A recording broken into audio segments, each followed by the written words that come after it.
Hey guys, hope you are all well today. GameStop is doing some extraordinary things, and I am not being hyperbolic. GameStop had its earnings yesterday and they absolutely crushed it. They beat Wall Street estimates by a considerable margin, showing encouraging signs towards the company's ongoing transformation plans to regain its presence in the video game retail industry. The hero of this earnings report was in the sales of software and collectibles, which contributed to about 49% of the total revenue in the second quarter. Let's go over the summary so that we have an idea of how GameStop performed overall before we contemplate what lies ahead.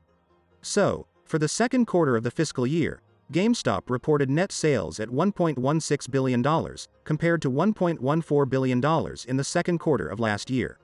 Selling, general and administrative expenses were $322.5 million, compared to the $387.5 million that were last year in the same quarter.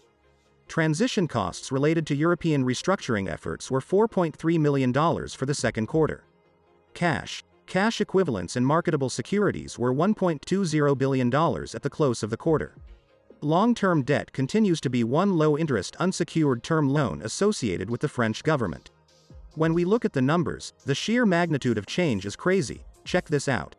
So, on the first quarter of this year, GameStop had a loss of $50.5 million, but on the second quarter, the loss was only $2.8 million, bringing the total so far to $53.3 million. At this same time last year, the total loss was around $266.6 million. Guys, that's a reduction of operating losses over 80%, and it doesn't stop there. GameStop reported that they have increased sales all while significantly downsizing the operational costs.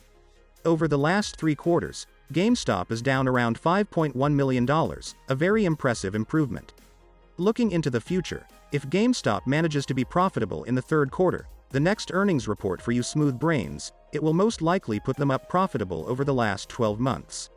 I have little doubt that on the fourth quarter they will be profitable given historical performance. With 2 consecutive quarters of growth and a fully profitable year, the short thesis on GameStop at a fundamental level needs to be questioned. If GameStop continues cutting costs, expanding quickly into other markets for sales, the valuation of this company will need to be readjusted.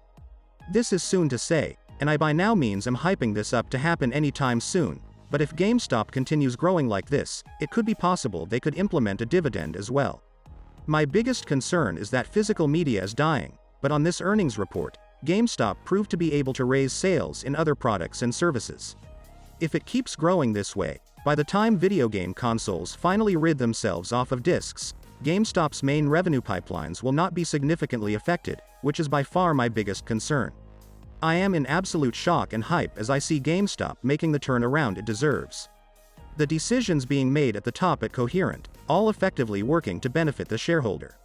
Obviously, the price of GameStop during earnings went up, but hedge funds certainly got their hands busy throughout the night to bring it back down. Still, I am not worried about GameStop. 9:15 a.m.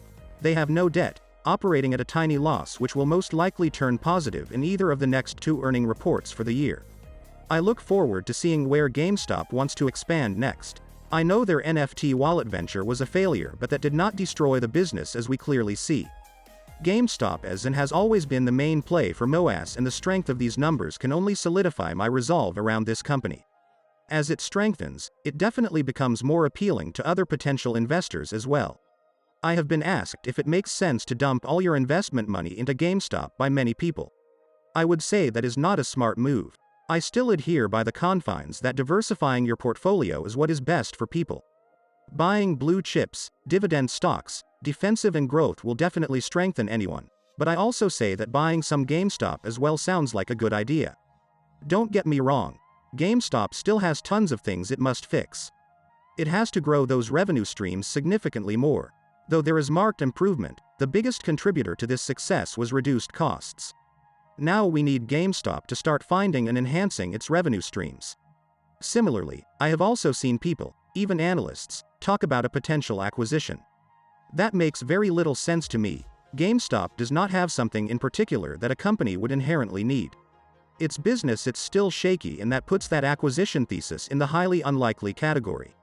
We lack a clean strategic vision as well, and the ousting of the last CEO definitely shook some people. Overall, I think GameStop definitely has two main challenges it faces, but it's at a point where the reduced operating costs has been so significant we could start seeing profits. I would want for the company to, ideally speaking, head into the mobile gaming space and start developing apps for the Play Store and App Store. I think that could significantly put it in a much better spot, as well as continuing to increase their current sales of software. I am in love with this earnings report. I wish Adam Aron could take a page on how to run a business effectively without reducing shareholder value. The next earnings report will definitely make big headlines if we end up being positive for the year, so that's what I am waiting for to see.